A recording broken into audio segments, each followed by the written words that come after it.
विदेशी सियासी सूरत हाल और पीपल्स पार्टी मुस्लिम लीग नून के दरमियान जारी इख्तलाफात के हवाले से ही हम बात करेंगे सीनियर सहाफ़ी प्रोग्राम कैपिटल टॉक के मेज़बान हामिद मीर साहब से। मीर साहब, क्या पीपल्स पार्टी और मुस्लिम लीग नून के आपस में इख्तलाफात हैं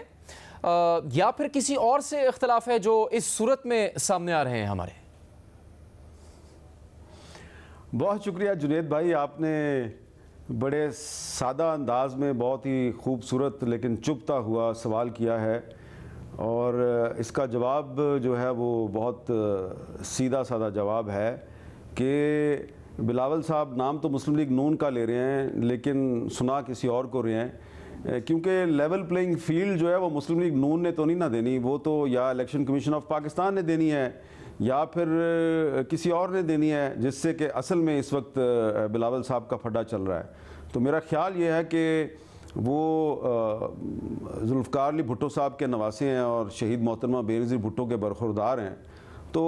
उन्हें इस मौजूदा सूरत हाल में कोई बात थोड़ी सी क्लियर करनी चाहिए, क्योंकि कम अज़ कम मुझे तो ये बात समझ नहीं आ रही कि लेवल प्लेइंग फील्ड मुस्लिम लीग नून उनको कैसे देगी। क्योंकि मुस्लिम लीग नून जो है, ठीक है, इस निगरान हुकूमत में कुछ लोगों के बारे में आप ये कह सकते हैं कि वो मुस्लिम लीग नून के बहुत करीब रहे हैं, लेकिन इस निगरान हुकूमत का कंट्रोल तो मुस्लिम लीग नून के पास नहीं है, कंट्रोल तो किसी और के पास है। इलेक्शन कमीशन ऑफ पाकिस्तान का कंट्रोल भी मुस्लिम लीग नून के पास नहीं है, किसी और के पास है। तो बिलावल साहब जो हैं वो अगर ये समझते हैं कि मेरे जैसा जो आम पाकिस्तानी है वो इस बात को हज़म कर जाएगा कि लेवल प्लेइंग फील्ड जो है वो मुस्लिम लीग नून ने देनी है, तो ऐसा तो नहीं है। पाकिस्तानी अवाम बड़े समझदार हैं, तो अवाम को बेवकूफ़ समझना जो है ये एक बहुत बड़ी बेवकूफ़ी है।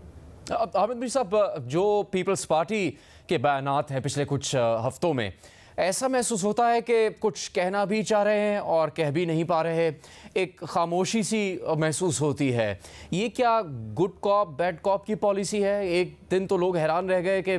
जरदारी साहब का बयान कुछ और था, बिलावल साहब का बयान उससे बिल्कुल मुख्तलिफ था, और फिर उन्होंने यहाँ तक कह दिया कि वो पार्टी के मामलात में उनके फ़ैसलों के पाबंद नहीं है, सिर्फ घर के मामलात में उनके फ़ैसलों के पाबंद हैं। असल में कोई मुख्तलिफ है उनके ख़यालात या फिर सिर्फ पब्लिक के सामने ऐसा है? देखें, ये मुख्तलिफ पार्टियों में ये सूरत हाल रहती है। आपको याद होगा कि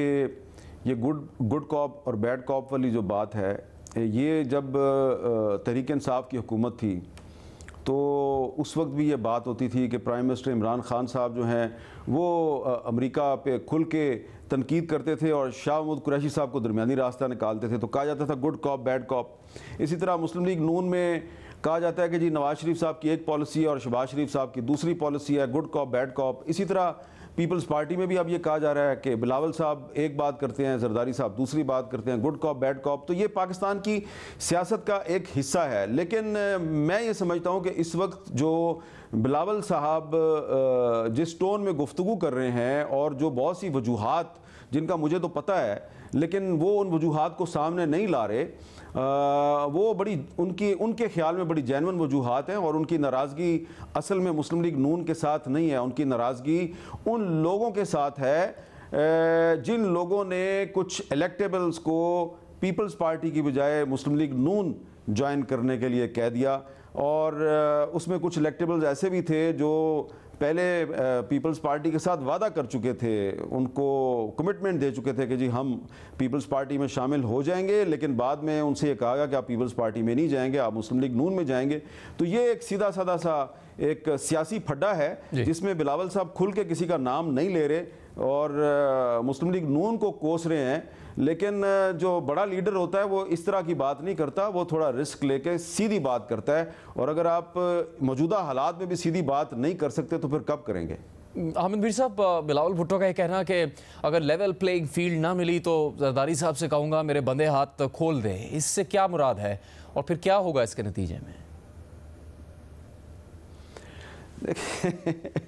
देखिए, जरदारी साहब ने तो उनके हाथ नहीं बांधे हुए, उनके हाथ तो शायद उनकी सियासी मजबूरियों ने बांधे हुए हैं, लेकिन यकीनन बिलावल साहब जो है वो एक नौजवान लीडर हैं और ये उनका राइट है अपने वालिद साहब को ये कहना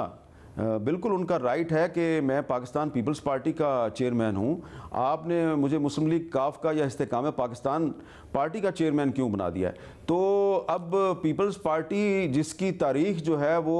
कुर्बानियों से भरी हुई है और बहुत जदोजहद की है इस पार्टी के लोगों ने पाकिस्तान में जमहूरियत को बहाल कराने के लिए, तो ये पार्टी जो है वो अगर आज इस हाल को पहुंच गई है कि इस पार्टी के साथ कुछ लोग जो हैं वो वादा करते हैं कि जी हाँ हम आपकी पार्टी में शामिल होने वाले हैं, और फिर उनको कहीं से हुक्म आता है कि आपने इस पार्टी में नहीं जाना, आपने मुस्लिम लीग नून में चले जाना है, तो इसका मतलब है पावर स्ट्रगल चल रही है। ये कोई नज़रियाती सियासत तो नहीं हो रही पाकिस्तान में ना। ये जिस तरीके से 2018 में बहुत से लोगों को घेर घेर के तहरीक इंसाफ में शामिल करवाया गया था, उसी तरह बहुत से लोगों को घेर घेर के अब मुस्लिम लीग नून में और दूसरी पार्टियों में शामिल करवाने की कोशिश की जा रही है। तो इसमें बिलावल साहब की लड़ाई सिर्फ इतनी है कि जो लोग मेरी तरफ आ रहे थे उनको क्यों छीन लिया मेरे से। तो इसलिए अब शायद वो ये कह रहे हैं कि आप हमें खुल के बोलने दें। अपने वालिद साहब को वो ये मैसेज दे रहे हैं कि मुझे खुल के बोलने दें, वरना फिर मैं ये कहूँगा कि मुस्लिम लीग नून मुस्लिम लीग काफ बन चुकी है। और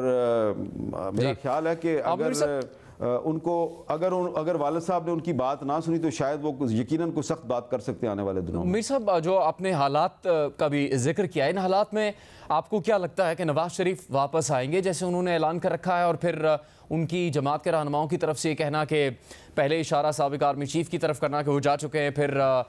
उमर अता बंदयाल की तरफ इशारा करना कि अब वो भी जा चुके हैं, तो हालात में बेहतरी आएगी, और नवाज शरीफ का बयान कि मिट्टी पाव से काम अब नहीं चलेगा, क्या करना चाहेगी मुस्लिम लीग नून? क्या देखें, नवाज शरीफ साहब ने जो कहा है वो उनको करना चाहिए। एक तो उनको 21 अक्टूबर का ऐलान कर दिया कि मैं 21 अक्टूबर को आऊँगा, तो उनको पाकिस्तान वापस आना चाहिए। दूसरी बात यह है कि पहले भी उन्होंने जो 2013 के इलेक्शन में ये वादा किया था कि मैं परवेज़ मुशर्रफ का एहतसाब करूँगा, और उन्होंने उसका एहतसाब करने की कोशिश की, लेकिन फिर जब वो वज़ीर आज़म बने तो कुछ अरसे के बाद उन्हीं की हुकूमत ने परवेज़ मुशर्रफ को पाकिस्तान से बाहर जाने की इजाज़त दे दी। ये उनकी एक बहुत बड़ी गलती थी। इस गलती की वजह से उनकी हुकूमत के ख़िलाफ़ साजिशें बंद नहीं हुई, और उसके बाद फिर उन्होंने कभी जनरल बाजवा की मुखालफत की, कभी उनको एक्सटेंशन देने की हमायत की, फिर मुखालफत की, फिर उसके बारे में खामोश हो गए। अब अगर वो दोबारा ये बात कर रहे हैं, अगर वो ये कह रहे हैं कि वो जनरल बाजवा और जनरल फैज़ को केफर किरदार तक पहुँचाएँगे, तो जुनेद साहब, ये फैज़ाबाद धरना केस में जस्टिस काजी फायज़ ईसा का जो लिखा गया फ़ैसला है, ये नवाज शरीफ साहब का जो बयान है ये उस फैसले के ऐन मुताबिक है। मैं इसकी तशरीह इस तरह करता हूँ कि जिन फ़ौजी अफसरान ने सियासत में बराह रास्त मुदाखलत की, अपने हल्फ से गद्दारी की, उनका एहतसाब होना चाहिए। लेकिन आप पहले परवेज़ मुशर्रफ का एहतसाब नहीं कर सके और आपने उनको पाकिस्तान से बाहर जाने की इजाज़त दे दी। हुकूमत आपकी बाद में ख़त्म हुई। जब आप उनको पाकिस्तान से बाहर जाने की इजाज़त दे रहे थे तो उस ज़माने में उनके साथ हमारी ये बहस होती थी। उनके हुकूमत के वज़ीर कहते थे अगर हमने मुशर्रफ को बाहर जाने दिया हमारी हुकूमत सर्वाइव कर जाएगी, साजिशें बंद हो जाएंगी। लेकिन ये हुआ कि जब मुशर्रफ साहब पाकिस्तान से बाहर चले गए, उनकी हुकूमत के खिलाफ साजिशें बढ़ गई और फिर नवाज शरीफ साहब डिस्क्वालीफाई हो गए। अब अगर वो दोबारा ये कह रहे हैं कि मैं पाकिस्तान वापस आऊँगा और मैं लिख के देने के लिए तैयार हूँ कि दोबारा मेरी पार्टी की हुकूमत बनेगी, और साथ में वो कह रहे हैं कि वो जनरल बाजवा और जनरल फैज़ का एहतसाब भी करेंगे, तो उनको ये करना चाहिए। लेकिन इस बात की क्या ज़मानत है कि आपने पहले जनरल बाजवा पे तनकीद की, फिर उसको एक्सटेंशन दी, फिर उस पर तनकीद की, फिर उसके बारे में खामोश हो गए। तो पाकिस्तान वापस आने के बाद अगर आपको दोबारा पाकिस्तानी अवाम जो है वो मेजॉरिटी देते हैं, इस बात की क्या ज़मानत है कि आप वाकई सियासत में मुदाखलत करने वाले इन जर्नलों का एहतसाब करेंगे? तो अगर आप ये लिख के देने के लिए तैयार हैं कि मेरी हुकूमत बनेगी, तो बराह करम ये भी लिख के दीजिए कि अगर आप चौथी दफ़ा वज़ीर आज़म बन गए तो आप जनरल बाजवा और जनरल फैज़ का एहतसाब करेंगे, तब हम आप पे यकीन करेंगे। अदरवाइज़ कम अज़ कम मैं तो आप पे यकीन करने के लिए तैयार नहीं हूँ। बहुत शुक्रिया हामिद मीर साहब प्रोग्राम में बात करने के लिए।